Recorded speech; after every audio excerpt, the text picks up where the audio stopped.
So, hi everybody. Today we're talking about automatically testing your site for visual regression. My name is Paulo, and I work in a company called Javali.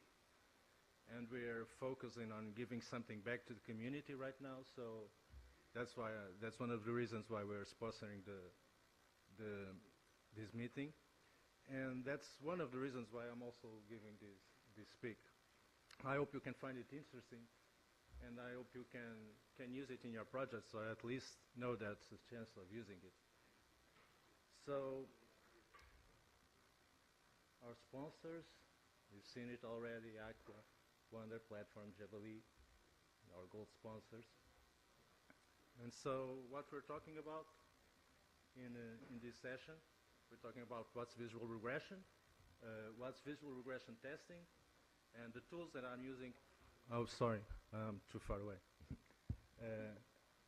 And the tools that I'm using to do this visual regression testing, which is Wraith with PhantomJs and CasperJs.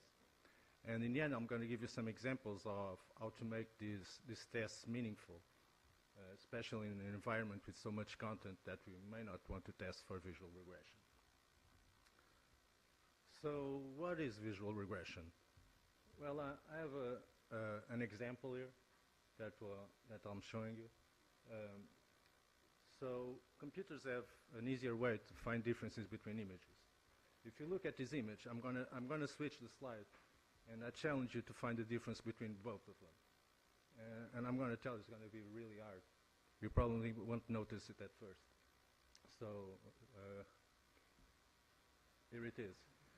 Did you notice any change? Well, I see some people laughing, so you probably noticed an obvious one. I'm going to put another image that is the diff that has highlighted in blue the difference between the two images.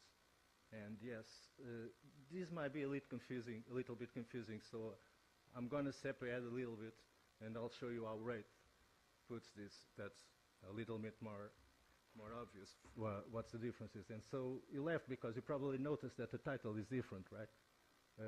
And the left side is Dev Days 2017, and on the right side is Dev Daisy 2018.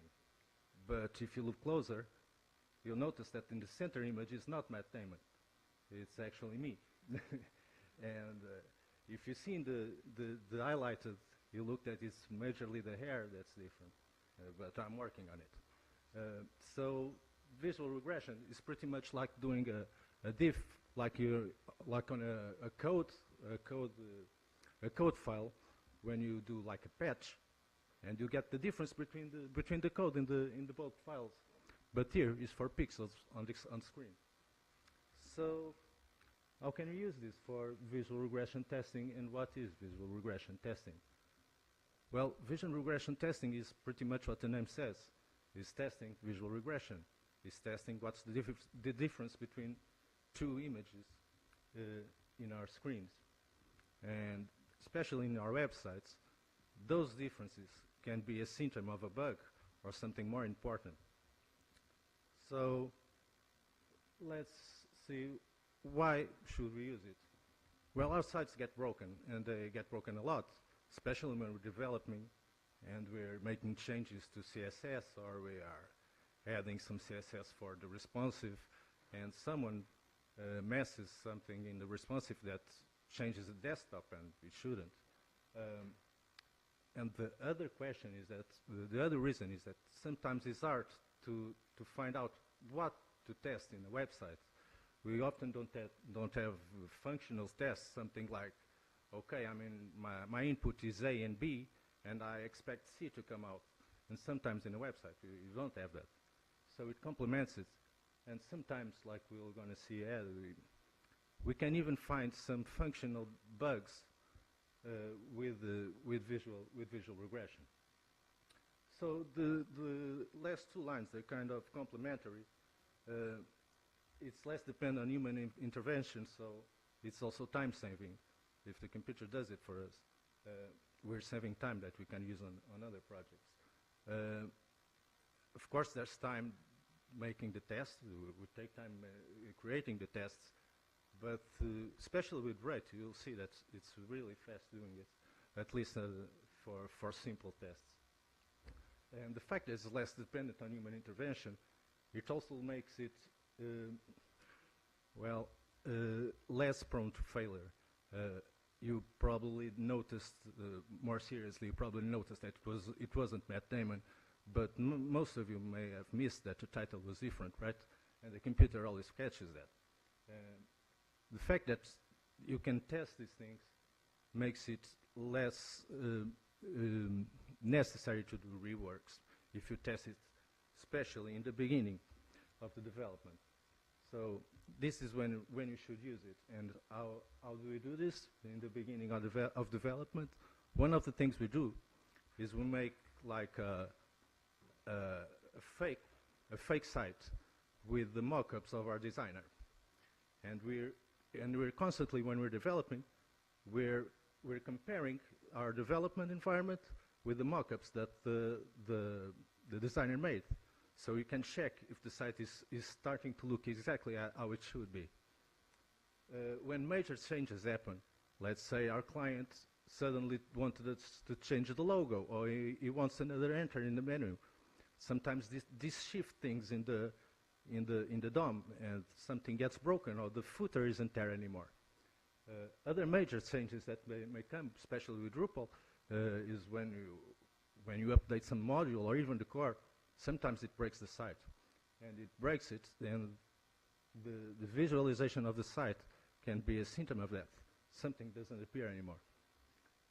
So when the site goes live, even with all the efforts that we are doing today to have similar environments and testing before deploying, sometimes our deployment environment is different than our developing environment, and that might break the sites. The other thing is monitoring. Most people here consider themselves like web developers, and well, we should also be web maintainers. After the site goes live, our job isn't done.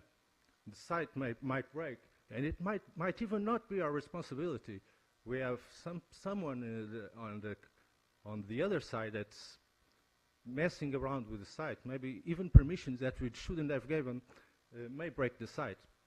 And so you can do this automatically to see if there's something that's being broken on the site.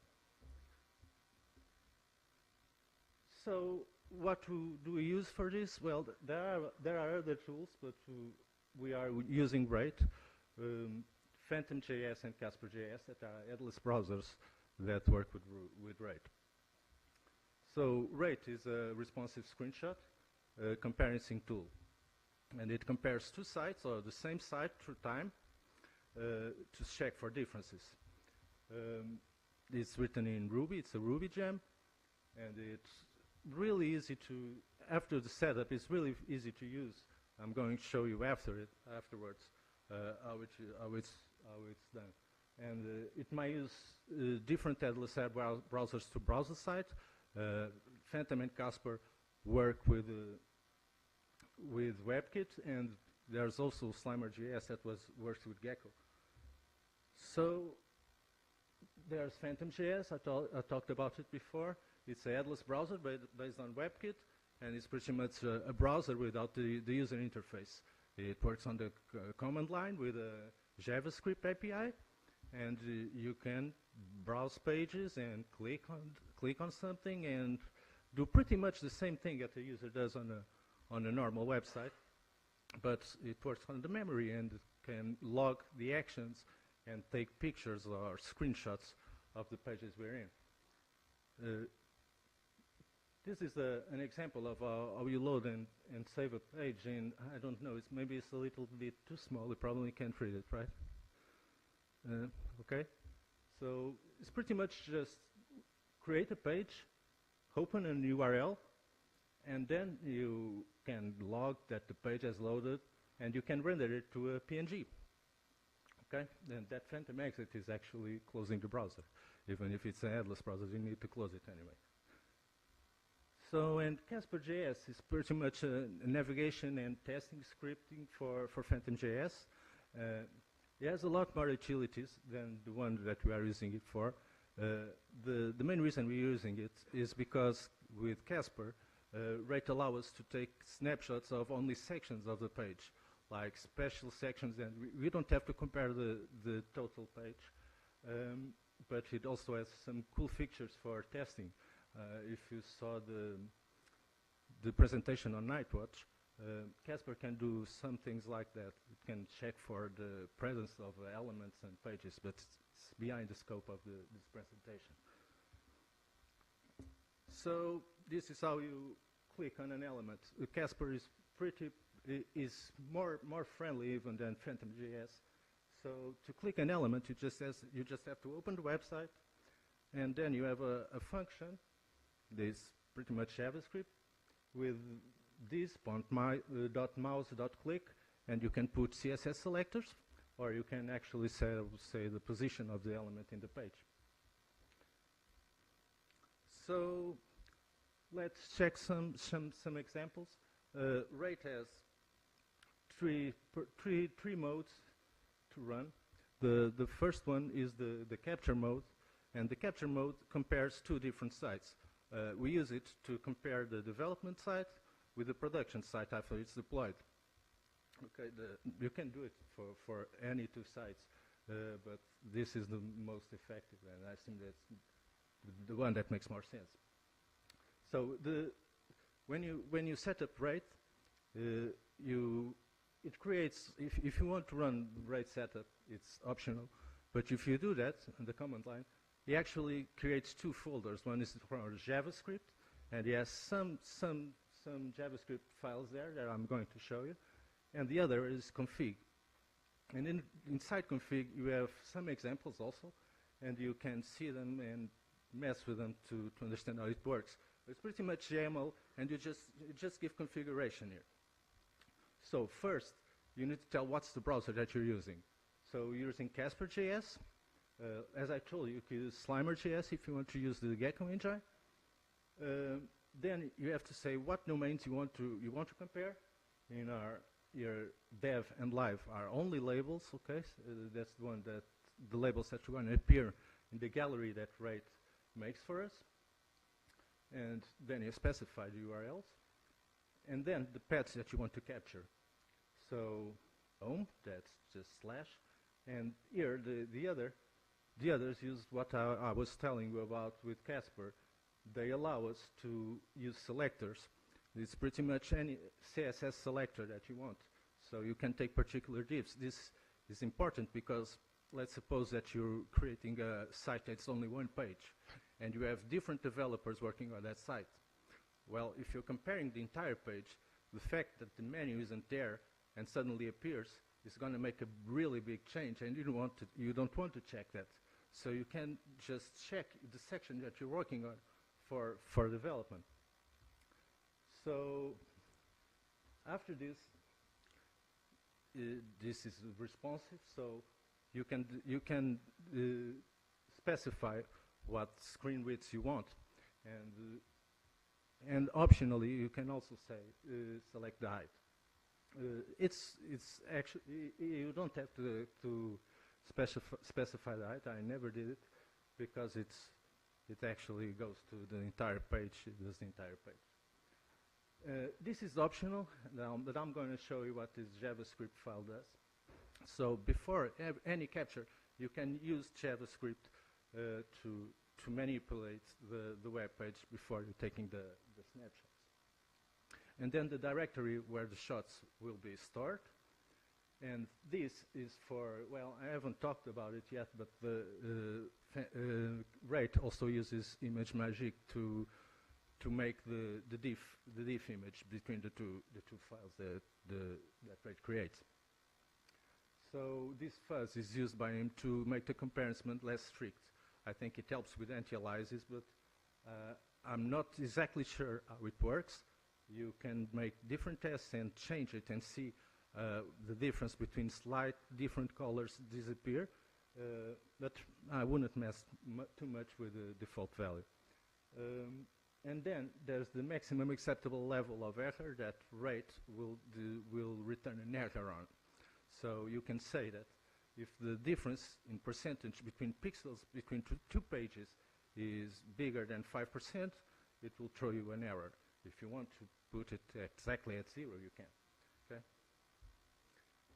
And finally, this is the options for the gallery for the final output, the one that you saw with me, Matt Damon, and the diff. So you can put it in the slideshow, which is pretty much the finest, the most user-friendly, and that's the one that I advise you to do, and the thumb width and the thumb height. This mode is about what images you want there. I usually use diff first, but you can also use diffs only. The difference is, if you put diffs only the images that have differences that appear on the gallery. You know that the other ones don't have any issue. Alphanumeric is just the alphabetic order and alphanumeric order. And diffs first makes first the images that have differences, and then the other ones. Okay, this is that before capture function, that wait Casper, and this is still a browser, and you're taking snapshots of pages and loading other pages. So it's advisable to wait a little bit before you take the snapshot, because you want all the elements to be loaded. So this is pretty much how all functions that work when we work in Casper start. Model export function Casper ready, and you have to return ready for Wraith to take the snapshot, and we're just doing Casper wait 3000, so we're waiting 3 seconds before taking any image. Depending on the sites you have, you might have to mess with this a little bit to be sure that the images have loaded. So how do you run this? So after you have Wraith installed, in this mode you just have to go Wraith capture, and in the configs file you do the YAML file that we created, and Wraith just validates, creates the folder, saves the image, compares them, and then it generates the diffs, generates the thumbnail, and generates the gallery, which you can see in your browser. I'm going to try to show it to you.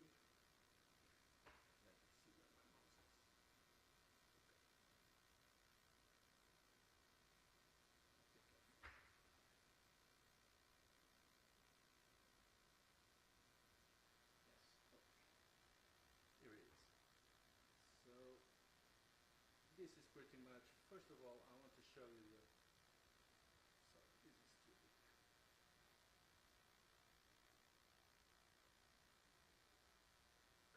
Okay. So these are the pages, home, and the other div. I'm going to show you exactly what's that div. So this is the, let's go to the full. So if you go to the right or left, you go to the different resolutions that you've chosen. And I'm going to show you the div that I'm taking the snapshot of is this one, the special div. So it's ordered by difference, and you see that there's some difference between the development side and the, oh, you're probably not listening because I'm too low, right? Sorry. So there's a slight difference between development and the live side. And, sorry, this is not the one I wanted to show. It's not easy. So you'll probably see there's something right here, and I can tell you that it's the date of one particular event that the user just changed it, the client just changed it. But that's content and really not important. So it's 14% different. You can check it in the different resolutions, and then you can go and see our particular the section on the page that we are trying to see. And you see that it says 0% difference in every site.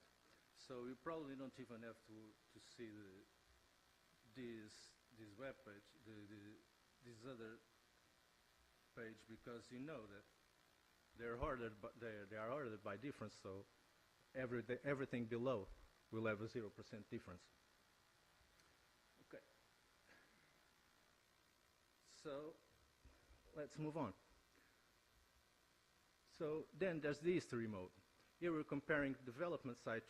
Before we were comparing the development site to the site in production, and right now there's another way where we can use it.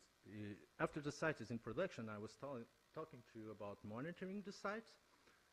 So what you do in the history mode is that you create a base image from the site, and then you can run the latest, compare it with the latest, and it takes new snapshots, and it always compares it with the base. And this is really cool to find errors that suddenly appear.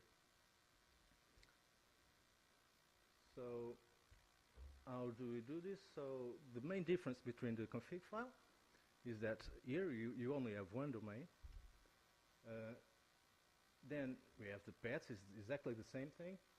And afterwards we have two directories, because one will keep the base images, and the second one will have the latest images. Okay? You can always reset the history if you find something that you have to change in your site. You can basically create a new base directory. Then this option is available also for capture, but I hadn't talked about it before. It's called resize or reload, and it's the way that Wraith acts on the responsive. If it just resizes the window to take the other snapshot, or if it actually reloads the entire page. Reloading is obviously more time consuming, because you have to put everything there, but it's also less prone to failure, because resizing sometimes doesn't work that well. So I always use reload. So, oh, sorry, I stepped ahead a bit. If you notice here in the login, I'm going to user login, it's a Drupal site. And before capture, I'm doing a login CasperJs. So what I'm doing here is I'm logging into Drupal, and I'm checking if I can still log in the site. And Casper is pretty easy to use. To fill a form, it just has to do a fill, the form ID, and then the name of the input fields.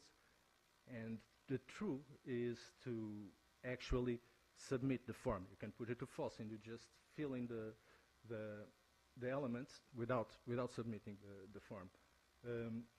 You can actually use how many blocks as you want of this Casper.den. It works with a set of these blocks. Here I'm waiting 5 seconds for a reason, because after I submit the form, there's a whole page that's loading, a whole new page that's loading. That's the user page, right? So to use this, you first do Wraith history, and with the same config, and then Wraith latest. So the history constructs the base image, and the latest image, and then generates the gallery and makes the diffs, everything. And here we had failures detected. So it failed at that resolution, and that specific path, node 1, and we can see the gallery in our browser. This is probably going to be hard again, you see. Okay, that was better. So here, I've come back to me and Matt Damon, and so it's pretty obvious what's the difference. So you can see that the title is different, and you can see that the image is different in the different resolutions. And then you have the login page.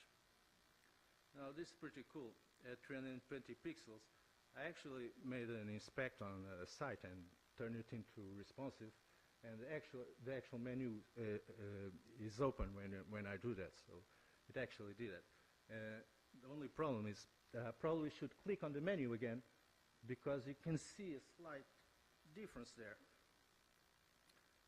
And it's actually the title. It's the 8, but it's covered by the menu, right?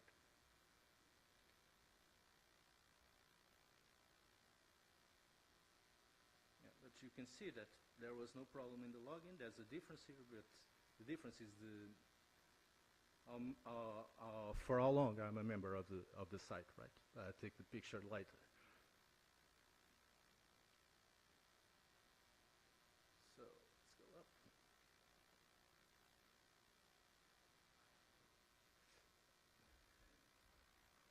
Okay, so there's a problem with this. I really don't think there's a visual regression if my client changes the content of his website and thinks, okay, Paulo is even a nicer guy than Matt Damon, and I want to change Matt Damon to Paulo. That's something that we shouldn't worry about. So we can manipulate this to have decent results. And one of the ways of doing that is removing Matt and removing actually every image that's there and replace it with a black image. And this is what I'm doing with remove Matt. So there's a really cool function in Phantom, and when you use Casper and you go this dot page, you get the Phantom object, and you can use that function. And that function is evaluate. And when you do this, you actually enter the DOM, and you can use JavaScript to manipulate anything that's there. You can even just go and display none in something that you don't want to be displayed when you're doing the tests. Sorry. So pretty much what I'm doing here is finding that element, that image of Matt, and I'm changing it, oh sorry, to,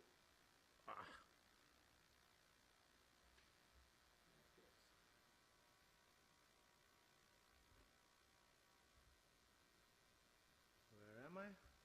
Okay. And changing it to a black background image and setting it with a fixed width and height. So I just run the history, I run the latest, and when we checked, well, this isn't really well explained, but I made the base with me, and the latest is with Matt Damon. And when you click on the gallery,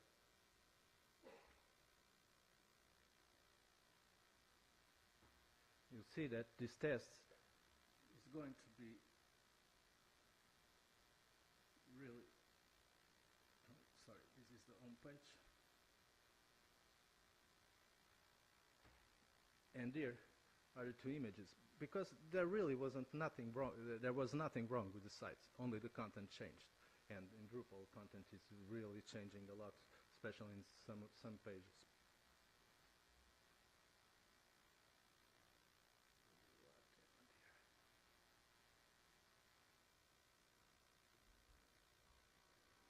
So there's another mode for Wraith, which is the spider mode.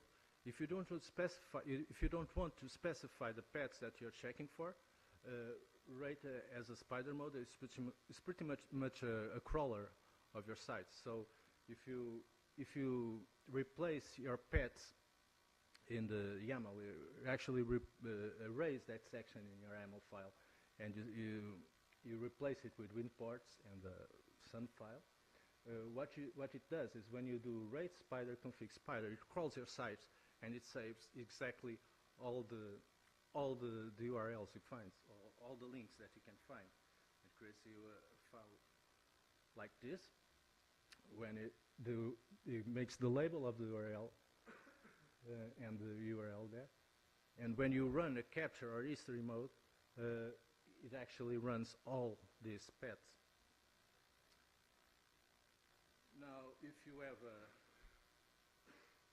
Now, if you have a site with 1,000 nodes, this is really not cool, because you don't want to compare 1,000 nodes. It's gonna be more time testing than doing anything else. So especially if people are changing those nodes. So you can use this option, spider skips, and you can skip some of the URLs that are there that you just don't want to test. Typically what we do is we get the spider file. We can use Ruby expressions, the regular expressions, to actually say what we don't want. And so you you neglect some nodes, or maybe all types of nodes, and you put them there explicitly because you can edit that file, that spider file, and put just one or two examples that you know that are static, that are not going to change. And you can see that those type of content are still being rendered the right way. And so if you do that,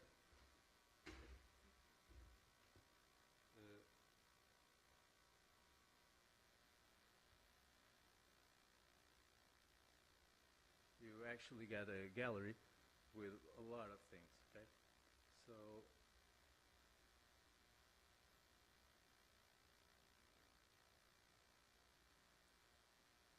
actually, I have a small difference here. Wraith doesn't render the YouTube video. And this is probably something that had to do with the time the video took to render. And so that warning is a little bit different than this one. But it's really nothing that I should care about because it's pretty much content. And the video is different from the development to production. Here, the same thing. You can actually see that there's a video loaded on the right side, and there's no video on the left side. But it's still something that we shouldn't worry about, but the render of the video isn't done by Wraith. So if you go to the next line, you probably see that everything has 0%, so there's no point in going further down. You know that everything is okay. So in conclusion, Wraith is a great introduction to visual regression. I think it's something you can explore. I don't know if anyone here does visual regression on your sites, any kind of testing? Okay, so you use Wraith? No. What you use? Okay, thanks. So it's really fast and easy to use. After you've managed to install it, it's pretty much 10 minutes before you can render a site. It's totally free, and you can actually see the code and mess with it if you like, if you know Ruby. And it can easily be automated. I actually didn't talk too much about automating. I think it's implicit in the fact that it's the computer is Wraith that's making the comparisons. But you can easily do a cron. It's a command line, so you can do a cron to run it, I say, every day or every week, and just take the directory where the files are and put it in some place that people can see. There's a little twitch here, the future of PhantomJs. It actually stopped right now this year. But it doesn't know when it's going to follow up. I hope he will, but he wants people to help in the... Do you know something?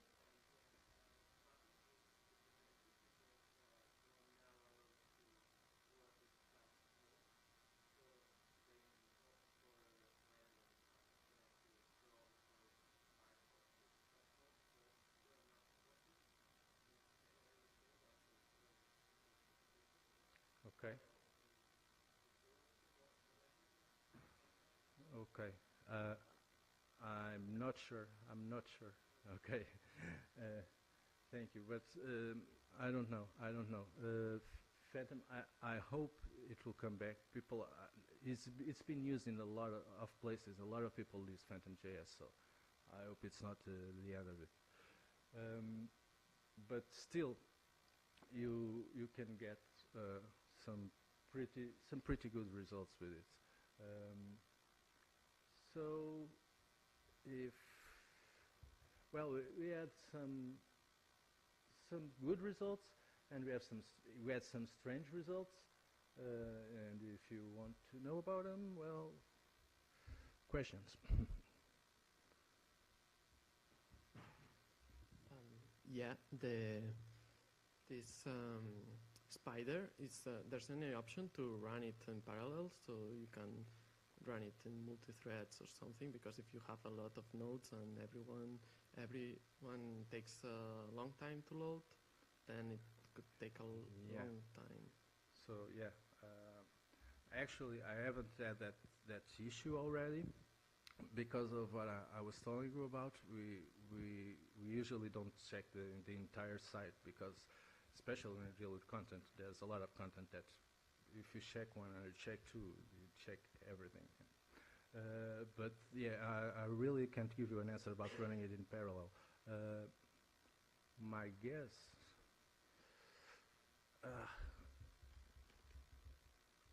I think it's probably possible, or you can manually just break the spider file and run several wraiths. That's really not that hard to do, and you can run it in parallel. Yeah. First of all, congratulations for the talk. I think it was really interesting. Thank you. If I understood that correctly, if, for example, I'm using another testing framework where I am already generating these images, Wraith will allow me to not use the YAML files and simply use the command line to tell, okay, here are my files, please do the comparison for me and show it on the UI. Is that possible? Yes, when you run, let me check if I understood right. So what you tell, if you can use another file to use the configuration, yeah, sure. It actually makes that directory where the configs lie, but you can specify whatever you want.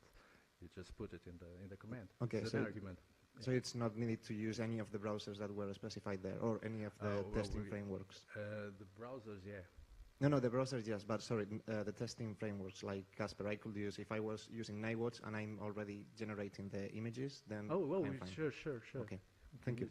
Thank you. You actually have several commands beside these ones if you run Wraith, and you can run a command just for comparing images, or just to reset the base images. You can actually see that. You showed an example how to deal with images, but what about dynamic content? For example, have a view presenting some list of nodes, and on development, definitely database will be different from the production, sure. And you kind of pre-fill all these items with some fake data and compare them, or? Yeah, you can actually, well, for images it's kind of easy. You can actually make a cycle and get all the image sources and change them, but yeah, that's a part of what's difficult in Phantom. When you have a lot of content and you have to manipulate the results to have reliable tests. We actually haven't had any of those problems because we haven't used it we are using this recently, and we haven't had really big sites that you have to test that. But well, if you use that function and if you use JavaScript, well, you pretty much can do anything, but it might be hard. I can't give you a better answer, sorry.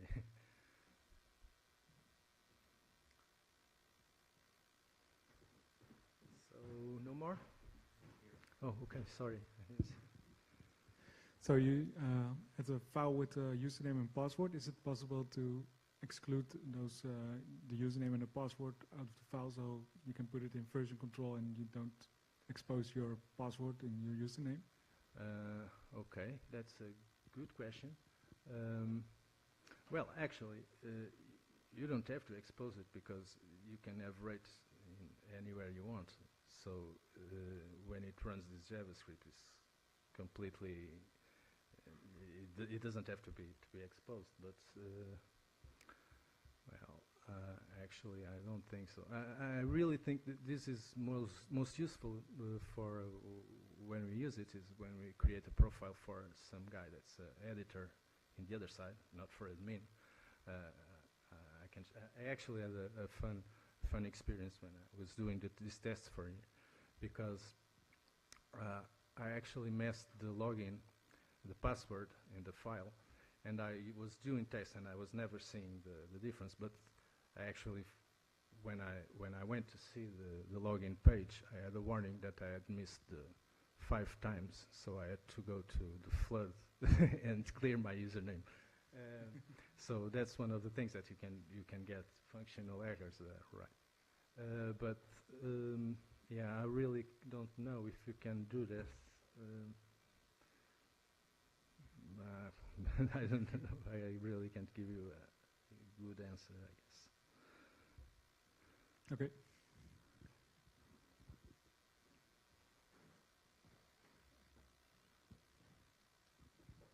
In JavaScript testing in Drupal, they faced the same problem with Phantom being deprecated, and in the new release, they will use already Selenium. They faced also another problem. You have this wait function for waiting to have the content rendered or everything rendered.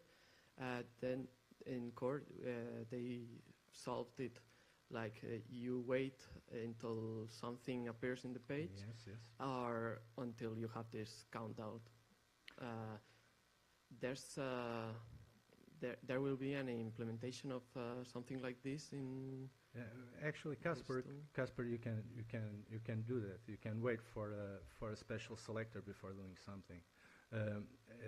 Casper has a really good API, and if you go there, you can see that you can do tests and you can do a search, and you can do things like that. You can execute only after a specific element is rendered, so you can do that, those tests, and not use the wait, which is kind of dependent of how fast the network is.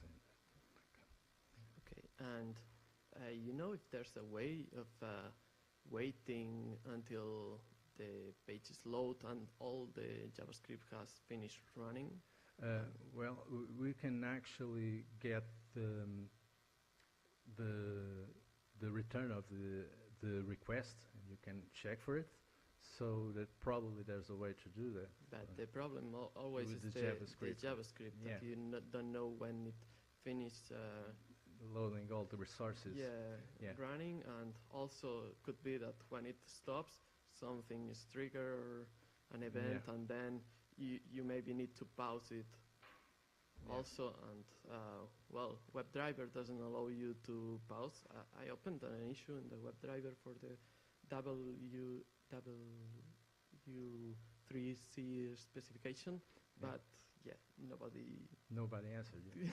I'm sorry, it's not going to be me. I'm sorry, but maybe those are some of the could issues. check that. Yeah, After. I'm going to check it really.